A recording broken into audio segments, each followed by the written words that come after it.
Hello everyone, welcome to part 5 module 1 computer networks. So let's see. So far we were discussing mainly the classification of computer network by size, and we started our discussion with the so-called personal area network, and then we move on to our attention to LAN, local area network, the type of network that scale over a building or an office. And different types of LAN we come across, like the wired as well as the wireless LAN, and their IEEE standard, those things. And now we move on to our discussion on this next category of classification of computer network by size or by scale. That's a metropolitan area network that will be extend across cities. Then the size will be bigger to the so-called LAN. So a metropolitan area network covers a city. So the within that city itself there will be a number of LAN for each and every building, and together if they want to communicate, we have to move on to the next level of computer network, that is the metropolitan area network.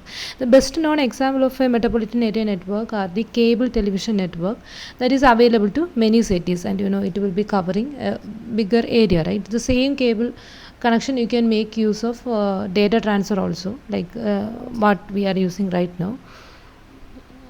So when the internet began attracting a mass audience, the cable TV network operators began to realize that with some changes to the system, and they could provide two-way internet service in unused parts of the spectrum. So far they were providing only that TV channels to their users, and many of the parts of the spectrum were found to be unused. So what they can do is they can utilize this unused part of the spectrum for providing two-way internet services also. So in that way they started providing the internet over the cable television, and now it is capable of covering an entire metropolitan area, entire city.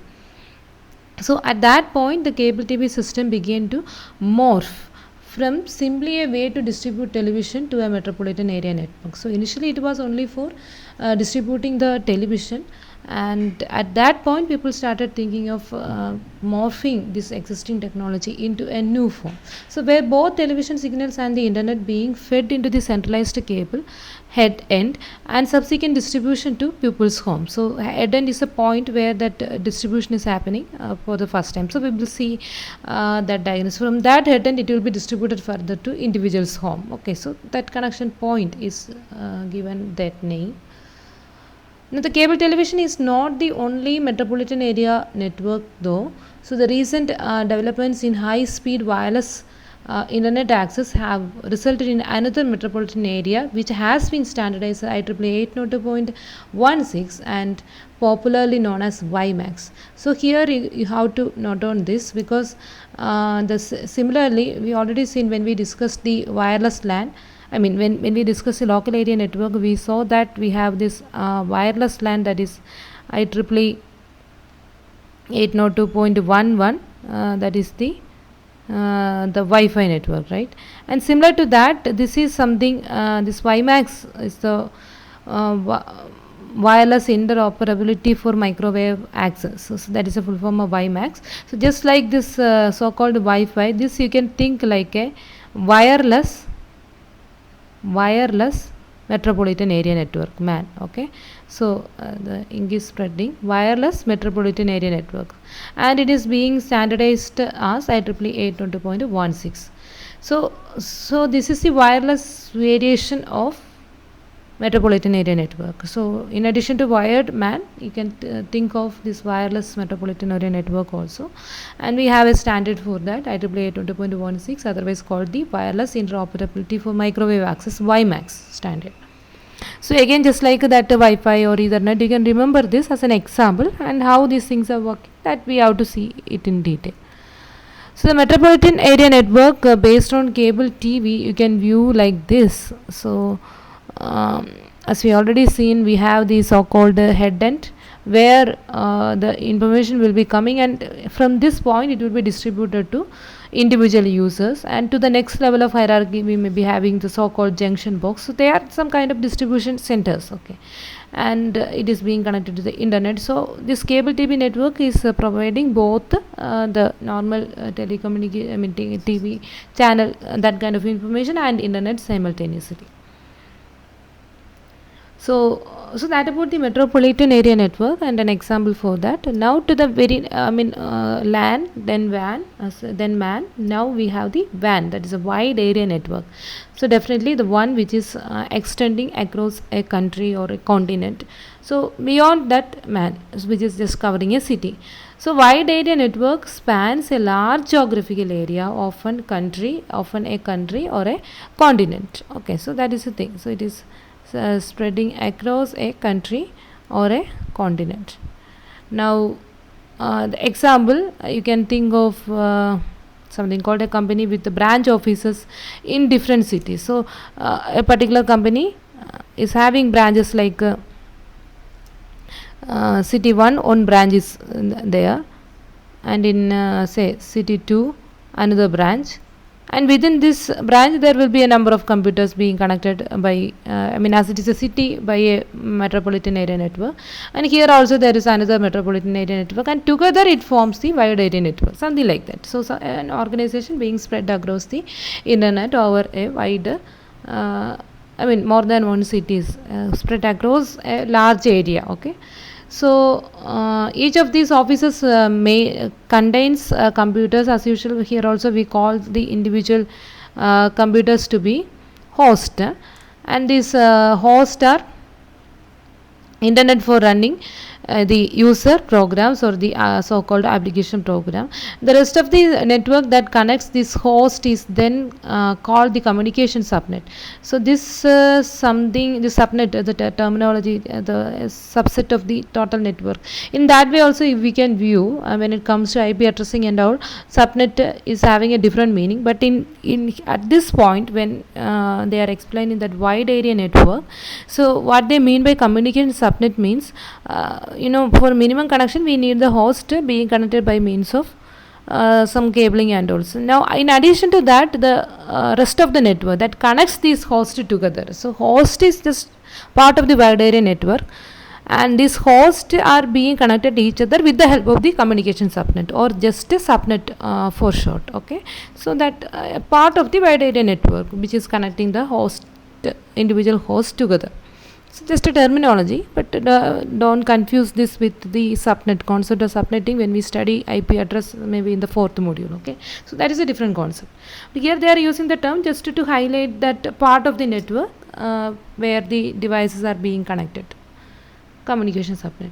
So the job of the subnet or communication subnet is to carry messages from host to host. That's we have individual machines which want to communicate each other. We call them as host, and now the remaining support how these hosts are being connected, and cables, the network devices that will do the distribution, the routing, forwarding, everything. All those things together we call as a communication subnet.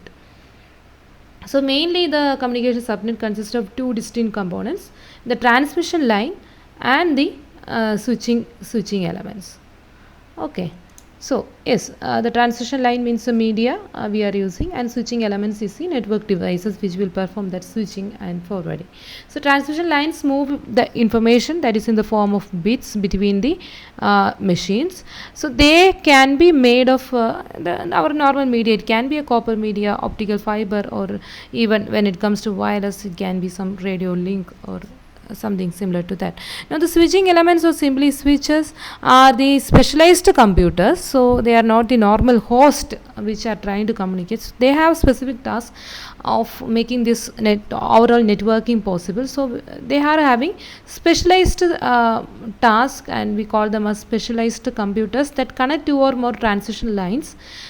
And what kind of special work they are doing means they are doing that switching purpose. So whenever many machines are being connected to that so-called switch, using the ports like Ethernet switch you already seen in the previous part. And in that case, whenever some information is coming, it has to check whether some switches are capable of checking that error, whether there is any error. CRC checking can be done by the switch. If everything is fine, it will look at the destination address and it will choose a suitable outgoing link so that the packet can reach the destination at the earliest or using some optimal path. So all those things were done by the switching element. So in general we call them a switching element. It can be a switch or it can be a router, means that functionality will vary from one switching element to another. Okay, so those things we will see later also.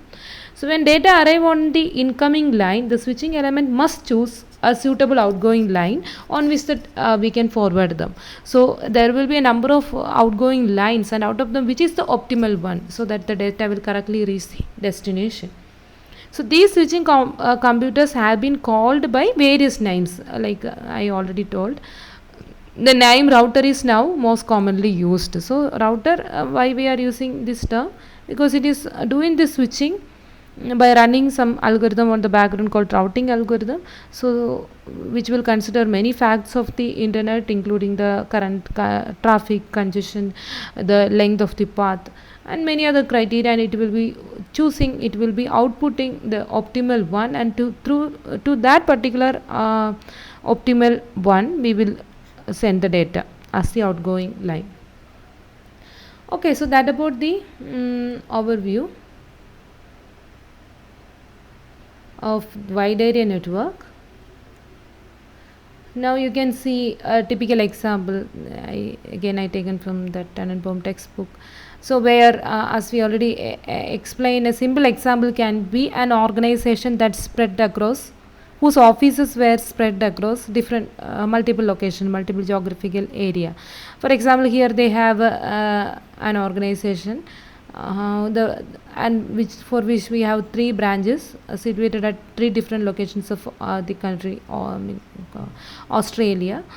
So the locations where one is there in Perth and some Brisbane, Melbourne, like that. So one office is situated here, one office branch, and another one is here, and another one is here. Now you can see that when this is, even though a single machine is shown, see it is a local area network, or more precisely depending on the size it can be a metropolitan area network, and together it forms the so this is another metropolitan area network, and this is another MAN network, or sometimes it may be small enough so that we can call it as LAN also, depending on the size. Okay, now together it form the wide area network. Okay, and this is the public network we are having, and this is the whole thing we call as a subnet, or the network subnet. And as we already seen, the subnet is having the 2 components: the transmission line, that is connecting media, which can be fiber optic or coaxial cable or some copper wire, whatever it is, the transmission line, or can be wireless.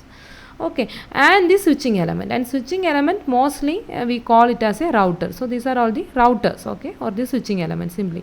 And particularly what is a router and how this router is different from switch, and there are other things also similar to this hub, bridge. Okay, and all of them are doing some kind of switching, but their functionality varies if we are looking at them closely. Mainly this router and switch are popular, and out of them in the network layer mostly we are using the term router. Okay, anyway, this right now just understand that it is nothing but a switching element, but it is more than that, and that thing we will see in our subsequent discussion. And now a quick comparison between the wide area network and the wired local area network. And you know, from the size itself, local area network means the after personal area network, the smallest one, right? Other than PAN is very small. Okay, local area network, that the one which you can think within a room or a building. And wide area network means we in between we have the MAN also, that we skipped, and we move on to wide area, the largest one. Okay, and not only with respect to size, we can see some other differences also with respect to their functionality, and few are highlighted here. And particularly we are considering the wireless wired variation of both wired wide area network and wired local area network. And even wide area network also you can think of a wireless variation that we will see later. So right now the comparison, the wide area network as we have described, it looks similar to a large wired net LAN. Okay, so simply its size is large, right? So wired LAN itself you can extend, from the boundary of a room or a classroom, you can extend it up to the country wide or continent wide, that much. Now it become a what called wire wide area network. Okay, so it can be viewed as a very large wired local area network, but there are some important differences that go beyond the size of the long wires. And one such difference is, usually if you are looking at a wide area network, the host and the subnet are owned and operated by different people. So that is something you have to highlight. Why it is highlighted? Because when it comes to local area network, you can see that typically a local area network is owned by a single vendor or one private vendor. On private firm something. But wide area network, we can't restrict the entire wide area network to be owned by a single private company or organization, whatever it is. So definitely it is owned by different people, and of course we have pros and cons because of that. So it's separation of the pure communication aspects of the network from the application aspect. So we separated the concept of host, that is the individual machine which are trying to execute some application, from the remaining part of the part of the network, or we call it as a subnet, that will provide the support. So when we separate like that, so this kind of a separation is what you can see in wide area network. And when we are doing like that, it greatly simplifies the overall network design. In that we can develop the so-called network subnet, the transmission line or the switching element independently than the actual host. And of course they are handled by different people. So if such a separation is not there, then it will be difficult for the entire thing to work together. So what will happen is, individually each host and collection of hosts that will be administered by one private firm, and another set will be administered by another private firm, and together when they try to work each other, we have the common subnet. Okay, so that is developed independent of the actual host. So I hope you got an idea. So now a second difference is that the routers will usually connect different kinds of network technology. That is again, when it comes to the term router, you have to understand that it is something used in a wider sense, like more than a Ethernet switch or a hub.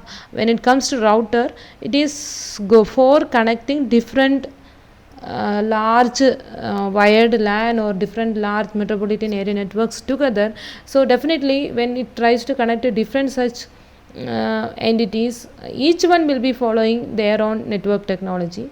So this router should be capable of converting from one local representation to the other. Okay, so that you can, that heterogeneity, what I was trying to say is the feature called heterogeneity. So heterogeneity, and that should be masked by router. I should not get that feel that I am communicating to someone who is following some protocols, the data representation, everything is entirely different from me. I should get a feel that yes, he is also knowing what I am trying to say, and okay, he may not be knowing, but some kind of conversion should be done in between. And who will do this conversion? I mean conversion of the data representation, conversion of the protocols, kind of thing, rules, everything, that will be done by the router. So but when it comes to a wired LAN, different devices will be connected to a kind of Ethernet switch. So what makes this switch, Ethernet switch specifically, from the router is something more. Okay, so it is doing that protocol conversion, for data format conversion, etc. But switch is something which simply have to do that switching, nothing more than that. Okay, so the network inside the offices may be switched Ethernet. So network technology different in the sense, inside the organization we may be using a wired LAN with some switched Ethernet technology, but on the background, if you are looking at the backbone, that may be following some long distance transition lines like the SONET. Okay, so the SONET and all, you don't have to worry at this point. If it is there, we will see. Otherwise you can see how these things. So it is means backbone network. So that is something different from the so-called switched Ethernet. The way in which the SONET is representing data, etc. will be different from how the information is being handled by switched Ethernet, the protocol being used by SONET, everything will be different. Okay, so in that context we are using a router. The router should be capable of handling these differences. Okay, that's all. So such a huge responsibility we are now given to the so called switching element router, a general form of it. So some devices needs to join them, that is nothing but our routers. They should be capable of joining them smoothly. Okay, so many wide area networks will in fact be internetworks itself. I already told you, from wide area network we are just moving on to internet, right? So the entire that is connecting everybody in the world, right? So that is having the form of an internet network. The term itself says that internet, different networks are being connected in that way. Different internally, each network may be following their own representation of data, protocol, etc. But all together, it has to work as an internet or composite network that made of more than one network. Now a final difference is that what is connected to the subnet. Okay, so subnet is the one which is providing that network services, including the transition line and the switching element. Okay, so that is our subnet. So what is being connected to the subnet? This could be an individual computer, as was the case of connecting to a LAN. So if you are looking at a local area network, within our subnet, individual computers are being connected. Okay, in a single local area network. And where if you are looking at a wide area network, the individual element being connected to the subnet itself can be another LAN. Okay, so it is wide area network, right? So different LANs are being connected, or different MANs are being connected by a single wide area network. So when you look at the subnet, that is the transmission line and the switching element, that part which provides network service. When it comes to a local area network, individual devices are being connected. In that place, when it comes to wide area network, the entire LAN could be connected, or it can be an individual device also, depending on the need. So this is how large networks are built from smaller ones. So from individual host, together we will form the local area network, and local area network together we will form the metropolitan area network, and then further the metropolitan area networks together we will form the wide area network. So that is how we can form a larger network. Okay, with this we can wind up our discussion on this part. So what we come across is we just gone through the concept of metropolitan area network, and the final one, the wide area network.